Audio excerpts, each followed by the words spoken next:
Hey everybody, Miranda Sullivan here. We're talking about families. We're talking about ADHD and ADD. I am a certified positive discipline parenting educator, and then I'm a behavior specialist. I work with the subconscious mind to change programs, experiences, things that are affecting us in the moment and causing the behavior that is going on and the choices. So, one of the things I want to talk about is the Ina Segal, the secret language of your body. ADD and ADHD. Let's see what it says in the book. I love Ina, and she does have some exercises in this, but what I do honestly works a lot better because I re-imprint memories, because memories are negative. I'm talking about negative memories, not good memories. Memories create a whole bunch of emotion towards what's going on right now in the moment. So when you get upset about stuff, it's usually because there's a whole lot of negative memories that are contributing to you feeling the way that you're feeling. And so then you take it way worse than it needed to be. And that causes I'm sorry, this is taking me a minute to find this. And that's causing you to act the way that you act. And, okay, so attention deficit hyperactivity disorder, ADHD and ADD. It says difficulty concentrating or paying attention, boredom, frustration, aggression, not knowing how to share or communicate your feelings, feeling trapped, forced to do what you don't want to do, and what does not interest you. So how do you solve that problem? One of them is family meetings, and if you want that information, please put family meetings. Email me at mirandasullivancoaching@gmail.com. I'm happy to send it to you, or if you put a comment, I'll DM you.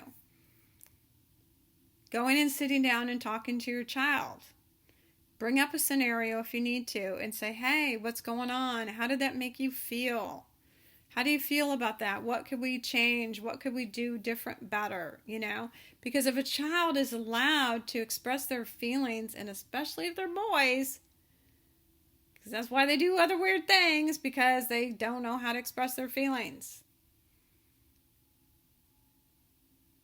So help them learn how to do that. It's the most important thing that you can do for a child, and especially a boy. I grew up in an unhealthy male response because of my environment. It was addictive, like most of our environments. And this can shift all of that. It was sugar, it was Coca-Cola, it was, we didn't eat a lot of junk food. Although I did when I got older, because I didn't know how to deal with stuff, so I would emotionally eat. Because when I grew up, we didn't really have fast food. So, what is it you're doing for your child? What is it you're doing for yourself?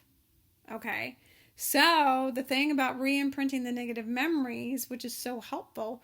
Okay, so let me just stop for a second and give you my testimonial. I've lost 72 pounds. I'm off 16 years of anxiety meds, 2 years of an antidepressant, chronic depression gone, a whole bunch of health symptoms gone. Just everything. My relationship with money is different. I get to focus more on things that I enjoy and being in love with life rather than being miserable. Because I grew up in a house that was kind of miserable. So they focused on the negative, because a lot of us are programmed that way. And this, you can reprogram yourself with it. So it's lovely. And as a parent, the more calm you are, the more you're able to identify your feelings and let that out in a positive and encouraging way and express it and be respectful, loved, nourished, helping yourselves do that. Helping your child learn how to do that. You helping your child do that. You can come up with all kinds of ways of things that they would love to do that would keep them busy, right? That would keep them entertained. And I don't suggest a whole bunch of screen time, anything like that. There's so many things that you could do, like getting outside, collecting rocks, playing basketball, playing hockey, all kinds of different sports that they could be involved in, all kinds of things that they could do to help themselves be.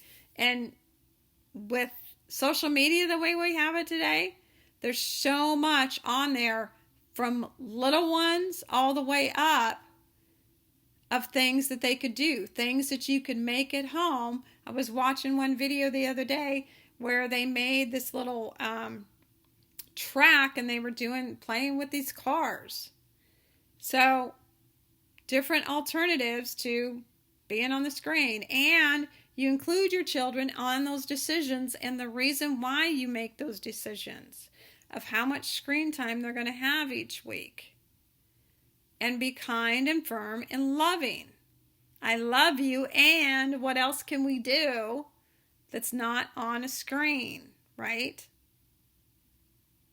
There's so much that they can do. And then going and sitting down next to them, not in front of them, because over here it's not as confrontational. This happened. How did that make you feel? Help them learn how to be in touch with their emotions. Help them learn how to express them. Get them out. Say what it is that they need to say. Comfort them. Assure them. Let them know that you're hearing them.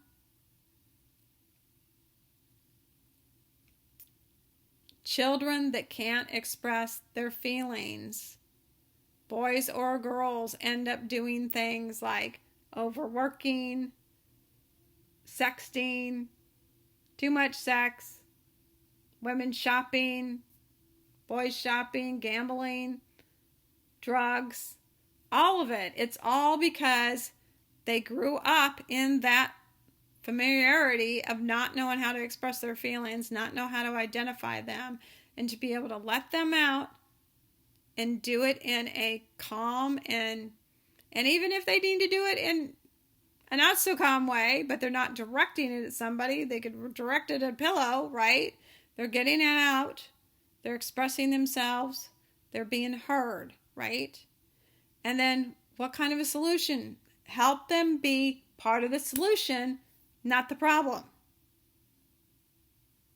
So, Positive Discipline by Jen Nelson and Lynn Lott. Go on there and get any of the books that you want to.